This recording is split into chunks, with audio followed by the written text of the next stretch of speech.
ఓం గం గణపతియే నమః. శ్రోతలకు నమస్కారం. మన ఛానల్కు స్వాగతం.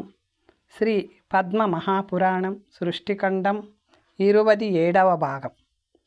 ఇంద్రుడు ఇలా పలికెను: ఓ బాష్కాలి, నీవు దానవ ముఖ్యులలో శ్రేష్ఠుడవని నాకు తెలుసు. నిన్ను దర్శించుట ఆశ్చర్యముగా లేదు. నీ ఇంటికి వచ్చిన ఆర్తులు ఎన్నడూ విముఖులై వెళ్ళలేదు. నీ వంటి దాత మరొకడు లేడు. తేజస్సులో నీవు సూర్య సమానుడవు. గాంభీర్యంలో నీవు సాగరుని వంటి వాడవు. సహనంలో పృథ్వీ సమానుడవు. సంపదలో నీవు నారాయణునికి సమానుడవు. ఈ వామనుడు కశ్యప కులములో పుట్టినవాడు. అగ్నిరక్షణ కోసం నాకు 3 అడుగుల భూమిని ఇవ్వమని అడిగాడు. ఓ బాష్కాలి, నా 3 లోకములను నువ్వు తీసుకున్నావు. ఇప్పుడు నా వద్ద ఏమీ లేదు. నేను యాజకుడనై నిన్ను అర్థిస్తున్నాను. నీకేది ఉచితమో దానిని చేయుము. నీవు దితిగర్భమున పుట్టిన కశ్యపాత్మజుడవు. అందువలన ఈ బ్రాహ్మణునకు 3 అడుగుల భూమిని ఇవ్వమని యాచించుచున్నాను. వేరొకరికి చెందిన భూమిని నేను ఇవ్వజాలను. నీ గురువులు మంత్రులు ఒప్పుకున్నచో 3 అడుగుల భూమిని ఇవ్వవలెను అనెను. అప్పుడు బాష్కలి ఇలా పలికెను: ఓ ఇంద్ర, నీకు శుభముగాక. పితామహుడు ముల్లోక భారాన్ని నీపై ఉంచి ధ్యానములో సుఖముగా నున్నాడు. కేశవుడు ఎన్నో యుద్ధములు చేసి అలసి జగత్తు గురించి ఆలోచనను వదిలి పాలకడలిపై సుఖముగా నిద్రించుచున్నాడు. బలవంతులైన ఇతర దానవులు, ఆయుధదారులు నీ చేతిలో హతమయ్యారు. 12 మంది ఆదిత్యులు, 11 మంది రుద్రులు, అశ్వినిలు, వసువులు, సనాతనమైన ధర్మం నీ బాహుబలం. ఆ ప్రభావము వలననే వారి వారి హవిర్భాగములను అందుకొనుచున్నారు. దక్షిణలతో కూడిన 100 యజ్ఞములను చేసిన వాడవు నీవు. వృతాసురుడు నముచి నీ చేతిలో హతమయ్యారు. నీ వలననే హిరణ్యాక్షుడు హిరణ్యకశిపులను విష్ణువు వధించెను. వజ్రాయుధమును చేత ధరించి ఐరావతంపై వచ్చుచున్న నిన్ను చూసి దానవులు యుద్ధము నుండి పారిపోవుదురు. నీలో 1000వ వంతుకు కూడా నేను సాటి కాదు. నీ గురించి ఎక్కువగా చెప్పుట ఎందుకు? నన్ను ఉద్ధరించటానికే నీవు ఇక్కడకు వచ్చావు. కోరితే నా ప్రాణములను కూడా నీకు ఇచ్చెదను. నా భార్యలు, పిల్లలు, గోవులు, ధనము, త్రిలోక రాజ్యము ఈ విప్రునకు ఇవ్వుము. లేనిచో బాష్కలి, ఇంటికి వచ్చిన ఇంద్రునికి కోరినది ఇవ్వలేదు అన్న అపకీర్తి నాకు, నా పూర్వీకులకు కలుగును. ఓ దేవేంద్ర, నీవు 3 అడుగుల భూమిని అర్థించడం, అది ఈ బ్రాహ్మణుని కోసం నాకు అవమానముగా ఉన్నది. నేను ఈ బ్రాహ్మణునకు మంచి గ్రామాలను, నీకు స్వర్గమును ఇచ్చెదను. ఏనుగులు, గుర్రములు, ధనము చూసినంత మాత్రమున ముసిలివాడు కూడా యువకుడయ్యేంతటి గొప్ప అంగ సౌందర్యము గల స్త్రీలను ఈ బ్రాహ్మణునకు ఇచ్చెదను. ఓ దేవేంద్ర, నన్ను అనుగ్రహించు. బాష్కలి మాటలు విని శుక్రాచార్యుడు అతనితో ఇలా పలికెను: దానవేశ్వర, నీవు రాజువు, అష్టైశ్వర్య సంపన్నుడవు. మంత్రులతో బాగుగా ఆలోచించి యుక్తాయుక్తములను పరీక్షించు ఇంద్రాది దేవతలను గెలిచి త్రైలోక్య రాజ్యము పొందితివి. సమయములను బట్టి ఎవరికి ఎప్పుడు ఏవి ఇవ్వవలెనో నీకు తెలియదు. నీవు వీని మాటకు పర్యవసానముగా బంధము పాలవుదువు. ఈ పొట్టివాడెవరో తెలుసునా? పురాణ పురుషుడు విష్ణువే. వీనికి నీవు ఇవ్వకు. నీ తండ్రి, తల్లి, బంధువులు విష్ణువుచే చంపబడిరి. ఇంద్రాదుల హితం కోసం వచ్చాడు. మాయతో దానవులను నిర్జించాడు. మాయతోనే ఈ వామన రూపంలో వచ్చాడు. ఎక్కువ మాట్లాడుట ఎందుకు? అతనికి ఏమీ ఇవ్వద్దు. 9 కాలు పెట్టినంత భూమిని కూడా ఇవ్వద్దు. ఇచ్చావో నీవు నశింతువు. ఇది సత్యం. బాష్కలుడు గురువు మాటలు విని, ఆచార్య, ధర్మము కోసం నేను ఈ ప్రతిజ్ఞ చేసి తిని. ఇతడు భగవంతుడు విష్ణువే అయినచో నాతో సాటియగు మహాధన్యుడు మరి లేడు. నా వలన దానము పొంది దేవతలను సంతోషపరిచినచో ఈ దేవునిచే నేనెంతటి ధన్యత్వం పొందినవాడయ్యదను. ధ్యాన నిష్ఠులు యోగులు ధ్యానించి దర్శనం పొందలేని విప్రుడే అతడిప్పుడు నాకు కనబడెను కదా. కుశోదక పాణితోయే ఎవ్వరు దానములిత్తురో వారు భగవంతుడు పరమాత్మ విష్ణు ప్రీతి చెందుగాక అని పలికి కదా ఇచ్చి మోక్షమును పొందుదురు. ఈ మాటలు మీ ద్వారా విన్నాను. చిన్నప్పుడు శత్రువు ఇంటికి వచ్చినను ఇవ్వకూడనిది ఏమీ లేదు అని కూడా మీరు చెప్పారు. గురుదేవా, ఈ వామనునికి నా ప్రాణములను కూడా ఇచ్చేదను, శత్రువునికి స్వర్గమునకు ఇచ్చేదను. దుఃఖము కలిగించే దానము అశుద్ధము. బాష్కలి ఇలా పలికెను, ఓ దేవా, మీరు అడిగినచో పిదప భూమినంతయు దానమివ్వవలెను. 3 అడుగుల భూమిని ఇచ్చుట నాకు సిగ్గును కలిగించును అనెను. అప్పుడు ఇంద్రుడు ఇలా పలికెను, ఓ దానవేంద్ర, నీవు చెప్పినది నిజమే, కానీ ఈ బ్రాహ్మణుడు అంత మాత్రమే అడిగాను.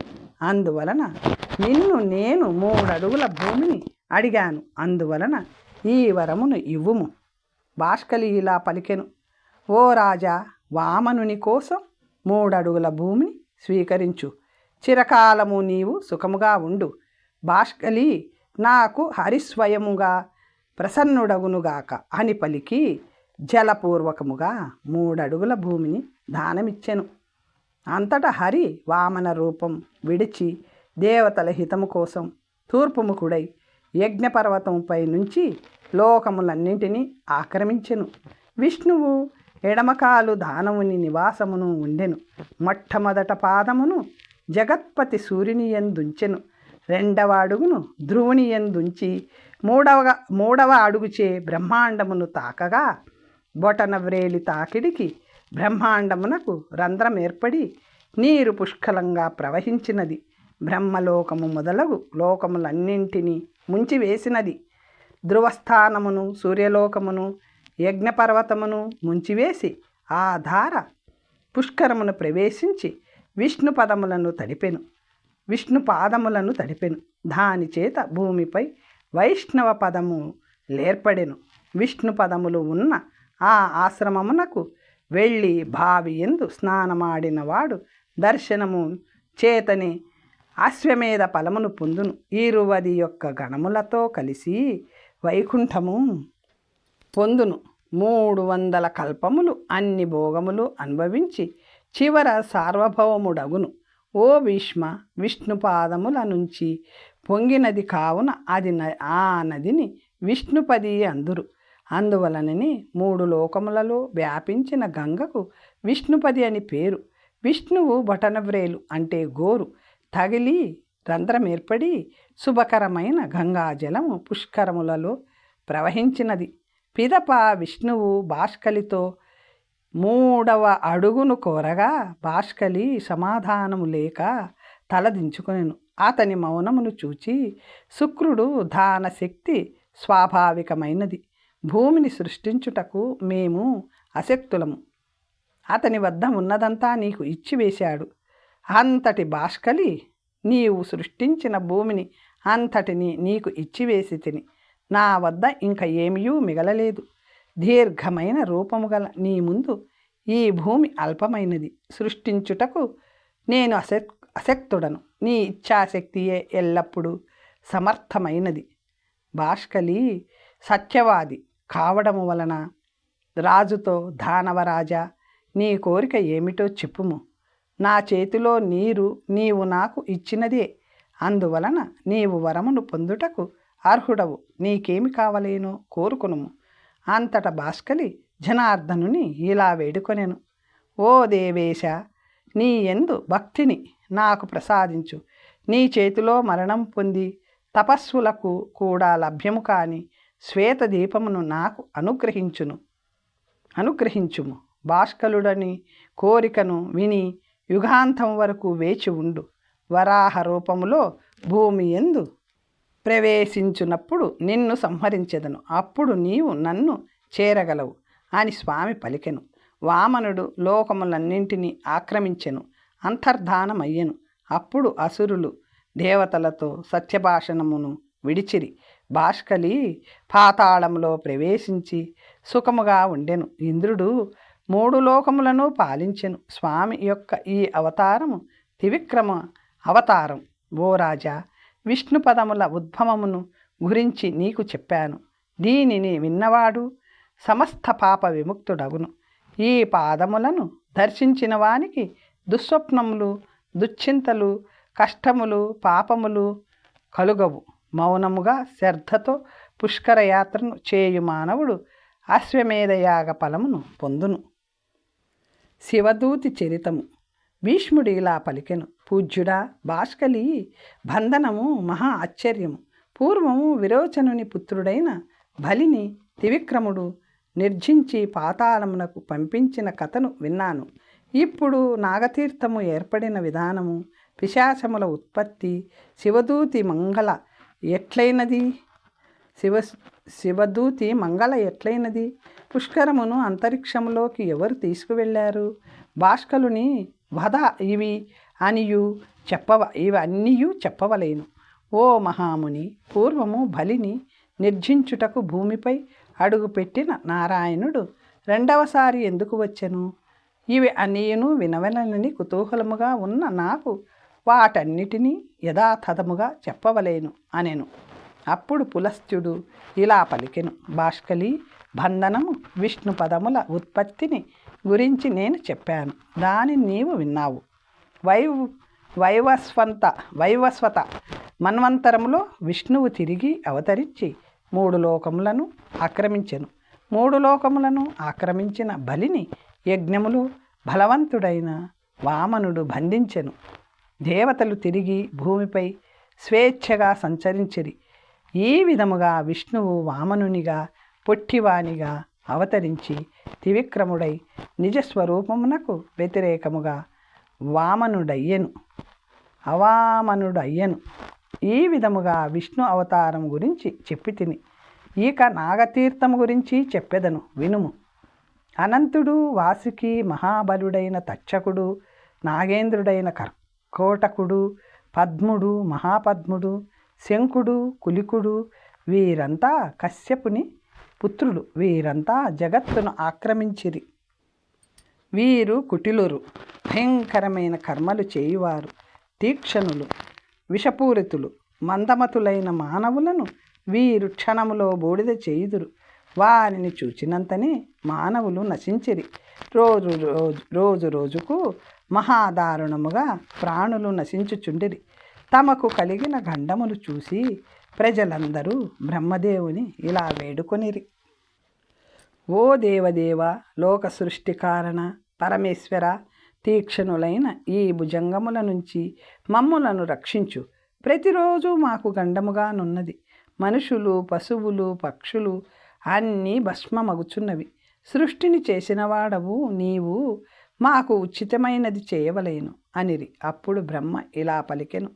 నేను మిమ్మల్ని తప్పక రక్షించదను. భయమును వదిలి మీరు మీ మీ స్థానములకు వెళ్ళండి. ఈ విధముగా పలికిన బ్రహ్మ మాటలు విని ప్రజలు బ్రహ్మను సంతోషముతో స్తుతించి వెడలిరి. వారు వెడలిన పిమ్మట బ్రహ్మ క్రుద్ధుడై వాసుకి మొదలైన సర్పములను పిలిచి ఇలా శపించెను. దురాత్ములైన మీ వలన ప్రజలందరూ నశించుచున్నారు. నేను సృష్టించిన జీవులను మీరు నాశనం చేయుచున్నారు. అందువలన వైవస్వత మన్వంతరములో దారుణమైన నా కోపము వలన మీరు నశింతురు. చంద్రవంశంలో పుట్టిన జనమయ జయుడు సర్పయాగ జ్వాలలలో మిమ్మల్ని కాల్చివేయును. మీ పినతల్లి కుమారుడైన గరుడు మిమ్మల్ని తినును. ఈ విధముగా దుష్టచేతసులైన మీరందరూ నశింతురు. మీ కులములన్నీయును నశించి ఒక్క కులము మాత్రము మిగులును. సర్పములు అన్ని భయముతో వణికిపోయి బ్రహ్మపాదములపై పడి, పూజ్యుడా, సర్వ సృష్టికర్తవు నీవు. మేము కుటిలమే. మా జాతికి విషము, క్రూరత్వము, కరిచే స్వభావము ఇచ్చిన వాడవు నీవు. ఇప్పుడు మమ్మేలా శపింతువు అని అడిగెను. అంతటా బ్రహ్మ, కుటిలురైన మిమ్మల్ని సృష్టించిన వాడిని నేనే. మరి మీరు ఎందుకంత మందిని చంపుచున్నారు ఆ మాటలకు విని నాగులు, దేవేశ, మానవులకు మాకు వేరువేరు స్థానములను ఏర్పరచుము, మనుషులకు మాకు ఒక నియమము ఏర్పరచుము. నీవిచ్చిన శాపము వలన జనమేజయుడు మమ్మల్ని తప్పక నాశనము చేయును అనేరు. అప్పుడు బ్రహ్మ ఇలా పలికెను, వేదవేత్తలలో శ్రేష్ఠుడైన జరత్కారుడు అనువాడుండును. అతనికి జరత్కన్యను అంటే వాసుకి చెల్లెలను ఇవ్వవలయును. ఆమెకు ఒక పుత్రుడు కలుగును. ఆ బ్రాహ్మణుడే మిమ్మలను రక్షించువాడు, ఉద్ధరించువాడు అగును. అప్పుడే నాగులకు మనుషులకు సమయము ఏర్పరచెదను. ఏకాగ్ర చిత్తముతో నా శాపము వినండి. సుతల వితల తలాతల లోకములలో మాత్రమే మీరు ఉండండి. నా ఆజ్ఞగా మీరు వివిధ భోగములను అనుభవిస్తూ 7వ మన్వంతర కాలమునకు రండి, ఉండండి. తరువాత వైవస్వత మనువు కాలము ప్రారంభమైనప్పుడు కశ్యపునకు సర్వభక్షకుడైన గరుడు జన్మించును. అప్పుడు సర్ప సంతతి దహింపబడును. సర్పములన్నీ అప్పుడు నశించును. క్రూరులు, దుర్మార్గులు, నాగులందరూ నశింతురు, సందేహము లేదు. కాలము వచ్చిన జీవిని అపకారము చేయు వానిని మీరు తినుడు. మంత్రము, తంత్రము, ఔషధము, బంధనము చేయు మానవుల యందు మరియు గరుడిని యందు మీరు భయము కలిగి ఉండండి. మరొక భావన చెయ్యకండి, లేనిచో మీరు నశింతురు. బ్రహ్మ మాటలు విని సర్పములన్నీ సుతల లోకమునకు వెళ్ళినవి, భోగములను అనుభవిస్తూ అక్కడే ఉన్నవి. ఈ విధముగా బ్రహ్మ వలన వరమును మరియు శాపమును పొందిన సర్పములు పాతాళములో ఆనందముగా ఉండిరి. కొంతకాలం తరువాత సర్పములిట్లు ఆలోచించినవి, భరత వంశములో పాండు కుటుంబము వాడు రాజగును. దైవయోగము వలన వాడు మనల్ని నశింపచేయును. త్రిభువనములకు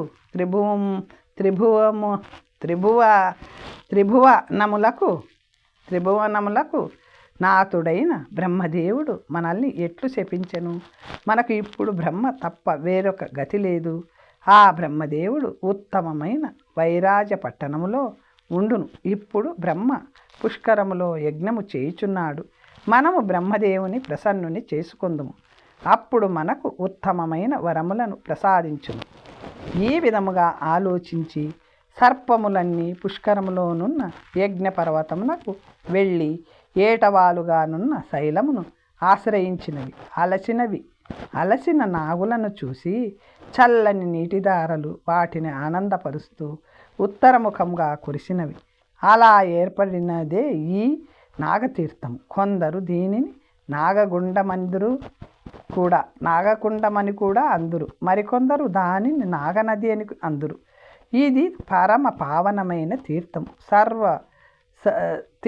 సర్ప విషయములను నశింపచేయును. శ్రావణ పంచమి నాడు ఈ నాగకుండంలో స్నానము చేసిన వారిని వారి కులములో వారిని సర్పములు ఎన్నడూ పీడించవు. అచ్చట పితరులకు శార్ధములను పెట్టిన వారికి ఉత్తమ స్థానము లభించును. పాపముల భయమును తెలుసుకొని ఇంతకు ముందు చెప్పిన మాటలనే తిరిగి శ్రావణ పంచమి పరమ పావనము, సర్వ పాపహరము, శుభము. ఈనాడు పులుపు కారములను వదిలి నాగులను ఆవు పాలతో అభిషేకించవలెను. అటువంటి వారికి పాములు మిత్రులగుదురు. పులస్తుడు ఇలా పలికెను, ఇంకా శివదూతి గురించి చెప్పెదను. రుద్రుని జటాజూటములో నుంచి శివ అను శక్తి బయటకు వచ్చి నీలగిరి కొండలపై తపమాచరించుటకు వెళ్ళెను.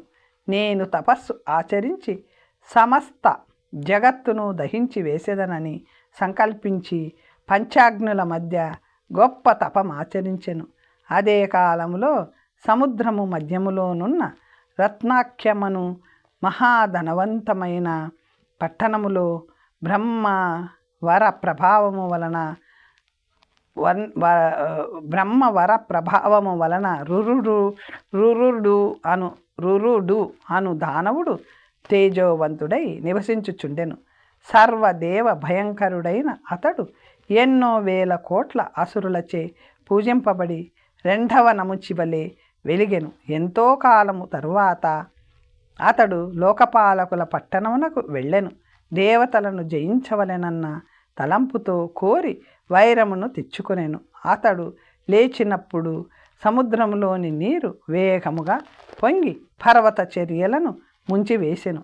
అసురుని భయంకరమైన మహాసైన్యము సంఘములుగా ఏర్పడి దేవతలను జయించుటకు సముద్రము నుంచి బయలుదేరిన చిత్ర విచిత్రమైన కవచములు ధరించిన యోధులతోనూ ఏనుగులతోనూ వెన్నుచూపని వీరులతోనూ పెద్ద పెద్ద చేపలతో పోలిక చూపుతున్న ఆకారముతోనున్న వీరులు బయటకు వచ్చినది.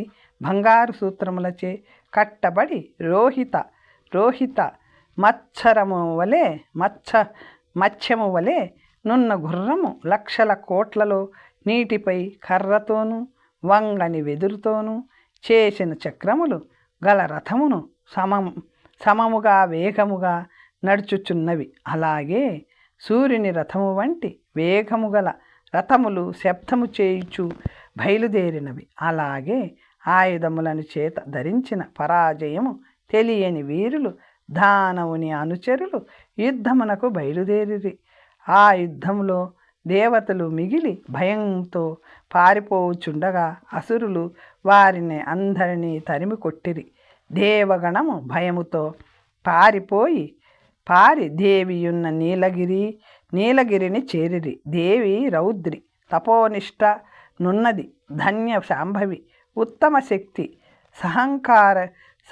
సహంకారకారిణి, కాలరాత్రి వికసించుచున్న పద్మముల వంటి కన్నులు కలది అయిన ఆ దేవి విస్మయముతో మీ భయమునకు కారణము ఏమి కనిపించుట లేదు. మరి ఇంద్రునితో పాటు దేవతలందరూ ఇలా పారిపోవుటకు కారణమేమిటి?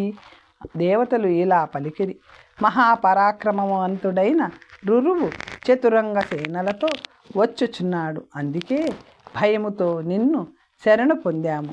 ఆ మాటలు విని ఆమె పెద్ద పెట్టున నవ్వెను. ఆ నవ్వు నుంచి సుందరమైన స్త్రీలు వచ్చిరి. వారి చేతిలో పాశము అంకుశము ఉన్నవి. వీరంతా శూలములను ధరించిరి. మహాభయంకరులు. వారి నోటిలో అంకుశముల వంటి పండ్లు ఉన్నవి. వారు కిరీటము ధరించి ఉన్నారు. కోపముతో పెదవులు కొరుకుచున్నారు. లోకములోనున్న చరాచరములన్నిటినీ వారి పుత్కారములతో అంటే బుసలతో భయపెట్టిరి.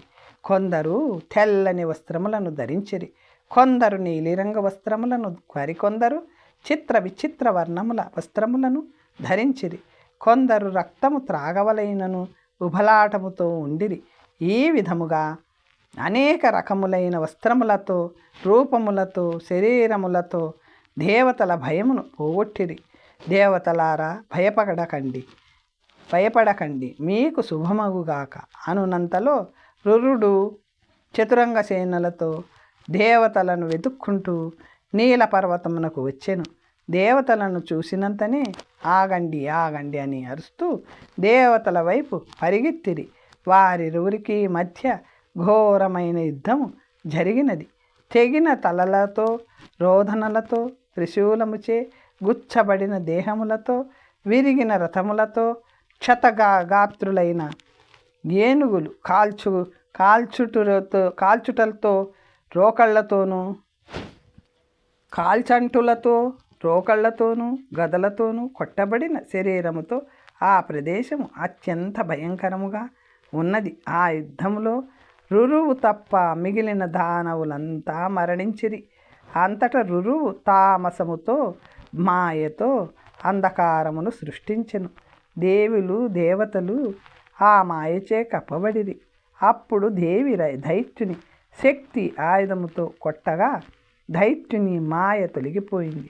అంతట రురువు పాతాళంలో ప్రవేశించెను. కానీ వాడు ఎక్కడికి వెళితే ఆ దేవి అక్కడ ఎదురుపడేను. వేలి గోళ్లతో వాడి తలను శరీరము నుంచి వేరు చేసి చర్మమును తీసుకొని వెంటనే పాతాళము నుంచి తన సైన్యముతో బయటకు వచ్చెను.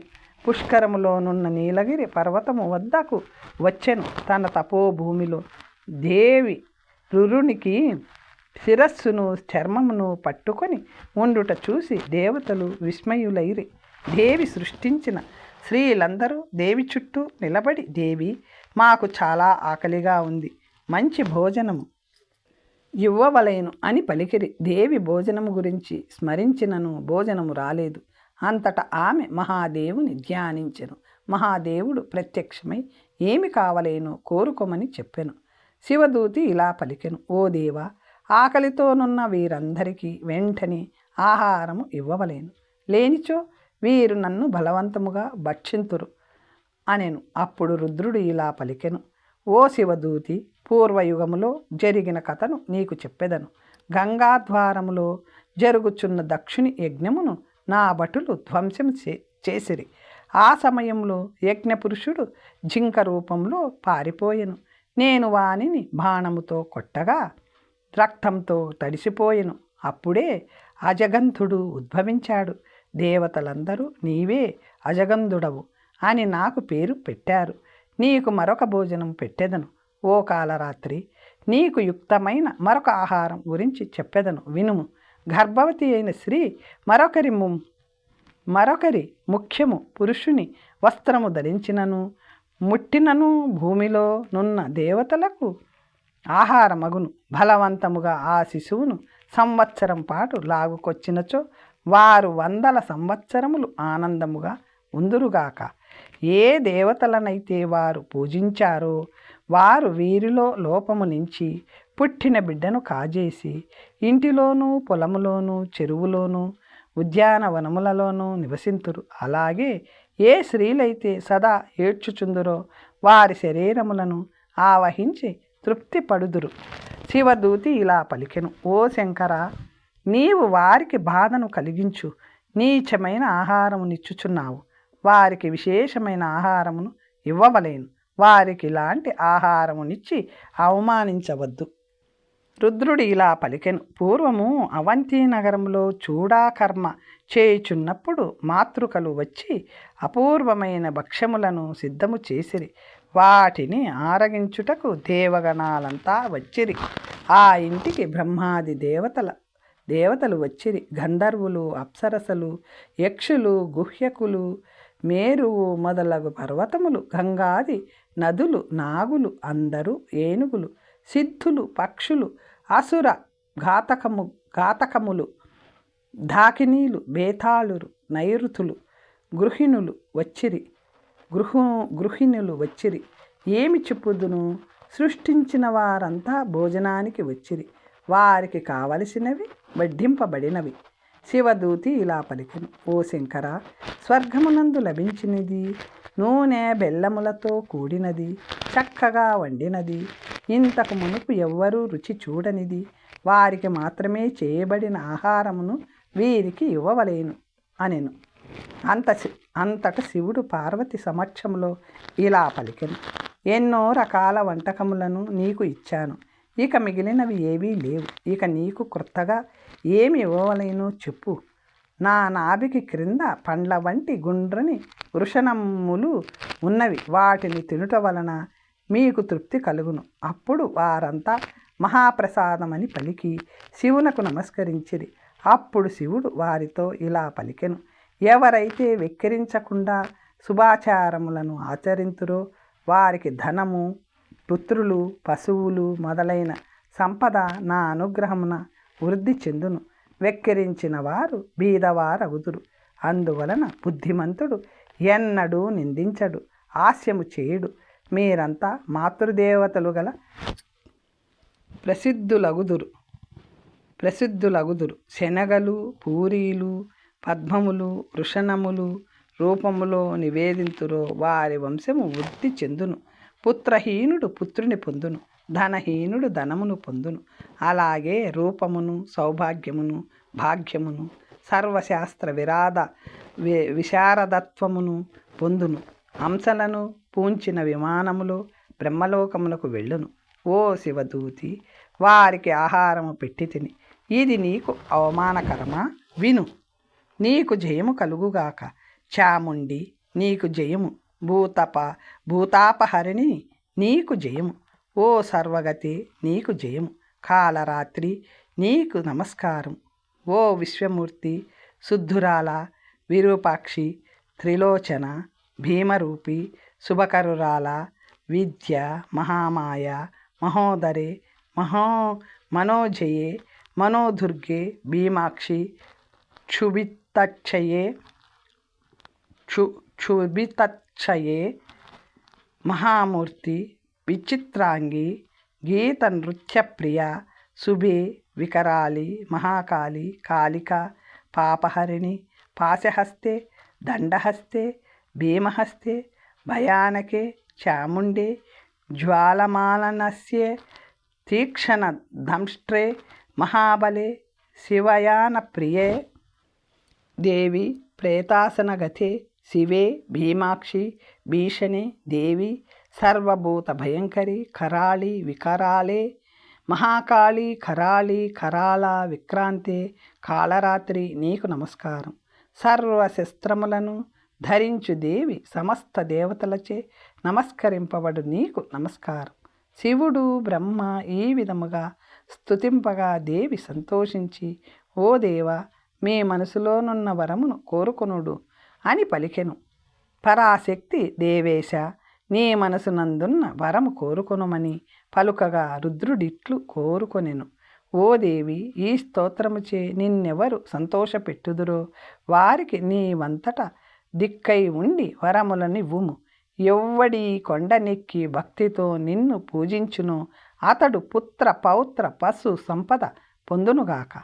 ఈ స్తవమును భక్తితో విన్నవాడు సర్వపాపముక్తుడై పరమముక్తిని పొందునుగాక. రాజ్యము పోయినవాడు అష్టమి నాడు చతుర్దశి నాడు నవమి నాడు శుచి అయి నియమముతో ఉపవాసం చేసి స్తోత్రమును విన్నవాడు 1 సంవత్సరములో సర్వపాపముల నుండి విముక్తుడై విడి పరమ మోక్షమును పొందును. పుష్కర తీర్థ జలమందు స్నానము చేసి ఈ స్తోత్రము పఠించినవాడు ఈ ఫలమును పొంది బ్రహ్మలోకములో విరాజిల్లును.